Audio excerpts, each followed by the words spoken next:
আজকের আমাদের মেনু হয়েছে মসুর ডাল করেছি, বেগুন ভাজা, আলু ভাজা,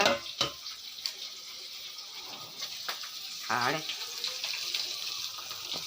ইলিশ মাছের ঝাল হবে এগুলো, আর এগুলো পাতুরি হবে। আর এই যে ভাত হচ্ছে।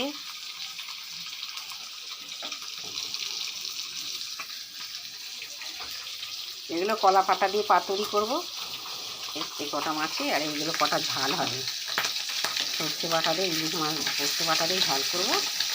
পাতুরি খায় না দাদা, তার জন্য এগুলো আলাদা ঝাল করব।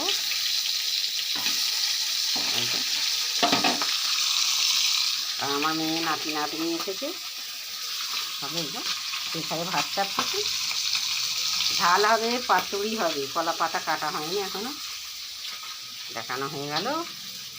কমেন্ট শেয়ার আপনারা করে দেবেন। কেউ কিন্তু কমেন্ট শেয়ার করছেন, আমি যে এত কষ্ট করে রান্না করছি, কিন্তু কমেন্ট শেয়ার করে দেবেন।